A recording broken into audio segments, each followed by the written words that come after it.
আসসালামু আলাইকুম বিআইন সাহেব। ওয়ালাইকুম আসসালাম বিআই সাহেব। কেমন আছেন বিআই সাহেব? বুকে বড় জ্বালা বিআইন সাহেব। তাহলে তো মনে হয় বিআইয়ের গ্যাস্ট্রিকের সমস্যা। গ্যাস্ট্রিকের ট্যাবলেট খান। ব্যথা ট্যাবলেটে যাবে না বিআইন সাহেব। আপনার হাতে ঠান্ডা শরবত খেলে এই ব্যথা এমনিতেই চলে যাবে বিআইন সাহেব। তো দেরি না করে আগে আমাদের শরবতটা খাওয়ান। এভাবে তো শরবত খাওয়াবো না, আগে আপনাদের সাথে আমাদের দেনা পাওনার হিসাবটা ফাইনাল করি। আরে আফসোস বিআইন সাহেব, আমরা শরবতটা খেতে খেতে হিসাব নিকাশ ফাইনাল করি। আমরা হচ্ছে দিলওয়ালা বংশের মানুষ। শরবতটাকে খাওয়ান, তারপরে যত টাকা যাবেন তত টাকাই দিব। ঠিক আছে, দেখা যাবে বিআইরা কত বড় দিলেওয়ালা। এখন বলুন আপনাদের গেটের ভাড়া কত? 1 লক্ষ টাকা।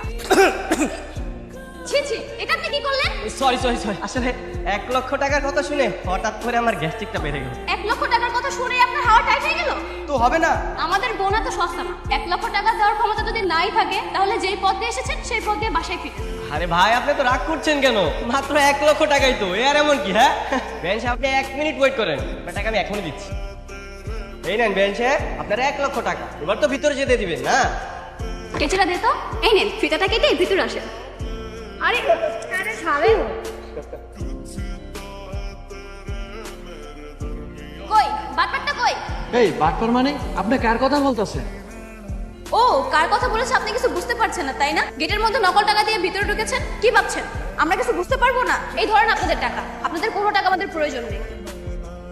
বাঁচলাম। এই, এখানে কি দাঁড়িয়ে দাঁড়িয়ে মেয়ে দেখাচ্ছে? মেয়ে দেখতে আসছো তুমি এখানে? আরে মেয়ে দেখতে আসবো কেন? আমি তো তোমার বিয়ে ভাঙতে আসছি। তাহলে এভাবে ঢ্যাং ঢ্যাং করে ঘুরে বেড়াচ্ছ কেন? ভুলেও যদি কেউ জানতে পারে যে তুমি এখানে বিয়ে ভাঙতে আসছো তাহলে তোমার কি অবস্থা করবে তুমি জানো? আরে এইভাবে কলার ধরে রাখছি, কলার ছাড়ো। এভাবে কলার ধরে থাকলে তো সবাই এমনিতেই বুঝে যাবে। শোনো, ওই বরপক্ষের লোক সেজে এই বাড়িতে ঢুকে পড়েছে, কিছু বুঝতেও পারবে না, জানতেও পারবে না। কিন্তু আমার না খুব ভয় করছে। আরে এত টেনশনের কি আছে? তুমি একদম নিশ্চিন্তে থাকো, আমি ঠিক টাইমে তোমাকে এখান থেকে নিয়ে যাবো। তোমাকে ভালোবাসি না? আচ্ছা ঠিক আছে, দেখো একটু 19 থেকে 20 হলেই কিন্তু আমি অন্য কারো হয়ে যাবো। আচ্ছা তুমি এখন এখান থেকে যাও, না কেউ দেখে ফেললে আবার প্রবলেম হয়ে যাবে।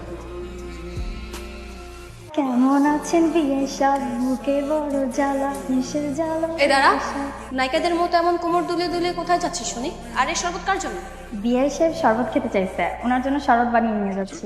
আহা শোনা গো আমার, ওই বাটপাটার জন্য তোমার দরদ উঠলেই পড়তেছে তাই না? দে শরবত আমার কাছে দে। আরে সাবধানে পড়ে যাবি তো। যা রুমে যা। এই তুই কি সত্যি শরবত নিয়ে যাবি? দেখ না কি করি। বিয়ে সাহেব আপনার শরবত। এই এই, এটা আপনি কি করলেন? সরি বিয়ে সাহেব, আমি না খেয়াল করিনি। খেয়াল করিনি মানে? হ্যাঁ, আমার ড্রেসটা নষ্ট করে দিচ্ছে, দেখছেন? আমার মুচকি মুচকি হাসতেছে। এই, আপনি ইচ্ছা করে আমার গায়ে শরৎ ফেলছেন না?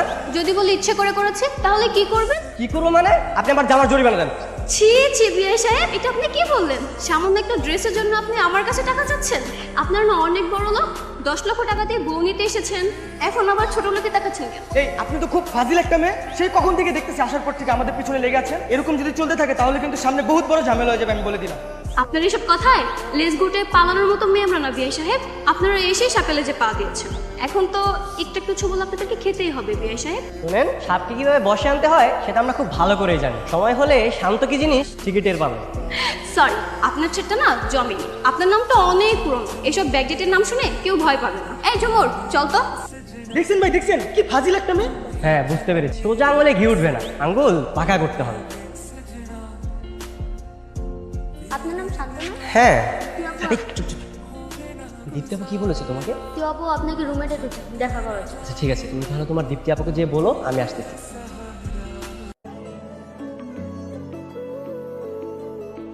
এই তুমি কি এখানে আমার বিয়ে খাওয়ার জন্য আসছো? আরে বিয়ে খেতে কেন আসবো? হ্যাঁ, আমি তো এখানে এসেছি তোমাকে ছৌ মেরে তুলে নিয়ে যাওয়ার জন্য। তুমি যে আমাকে বিয়ে বাড়ি থেকে তুলে নেওয়ার জন্য আসছো, তোমাকে দেখে না আমার মনেই হচ্ছে না তোমার মধ্যে এই চিন্তা আছে। তুমি এগুলো কি বলছো? হ্যাঁ, আমি শুধু তোমার জন্য তো কষ্ট করে বিয়ে বাড়িতে আসছি। তাহলে বলো কি প্ল্যান করেছো, কখন পালাচ্ছেন? আরে বাবা, প্ল্যান প্রোগ্রাম করে এগুলো হয় না। আমি সময় সুযোগ বুঝে তারপর তোমাকে নিয়ে উড়াল দিই। আরে দেখবেন বিয়ে সাহেব চলে আসছে। কি বিয়ে সাহেব আমাদের আশেপাশে এত ঘুরঘুর করছেন কেন? আপনারা যে ভালোবাসা দিয়েছেন সেই ভালোবাসার প্রতিদান দেওয়ার জন্য সুযোগ খুঁজতেছি। তো বেহেন সাহেবেরা কি করতেছে? কি রে, বিয়ে সাহেব কি অন্ধ নাকি? হ্যাঁ, দেখতে পাচ্ছেন আমরা কি করছি? একটু পরে যে নাচ গানের প্রোগ্রাম হবে তারই প্র্যাকটিস করছি। বাহ বাহ, বেহেন সাহেব আবার নাচতেও পারে?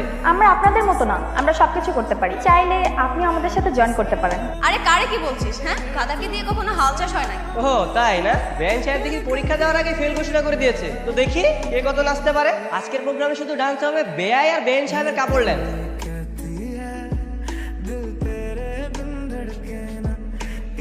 বেঞ্চ সাহেব সরি সরি সরি, আপনি একটু দেখে ডান্স করবেন না? দেখলেন তো কি একটা অঘটন ঘটে গেল। আই আপনি মিথ্যা কথা বলছেন কেন? আপনি ইচ্ছে করে আমাকে ল্যাং মেরে কাঁধে ফেলে দিয়েছেন।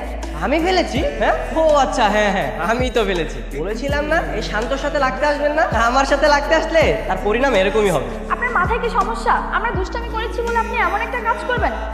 আমরা কত কষ্ট করে বিয়ের সাথে সেজেছি, আপনি সেটা জানেন? আমাদের আনন্দটাই মাটি করে দিয়েছেন। চল তো।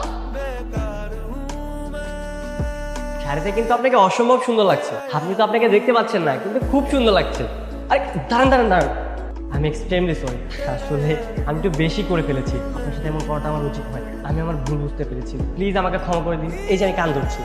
কি করছেন? কান ছাড়ুন, আশেপাশে অনেক লোকজন আছে, দেখলে খারাপ ভাববে। লোকজন যাই ভাবে ভাবুক, তাতে আমার কিছু আসে যায়। আপনি আমাকে মাফ না করা পর্যন্ত আমি কান ছাড়বো না। আচ্ছা ঠিক আছে, আপনি কান ছাড়ুন, আমি আপনাকে মাফ করে দিচ্ছি। সত্যি বলছেন? আরে বাবা হ্যাঁ সত্যি। কিন্তু আপনাকে তো দেখে মনে হচ্ছে না, আপনার মুখটা এখনো কালো হয়ে আছে। একটু হেসে হেসে তো কথা বলতে পারেন, তাই না?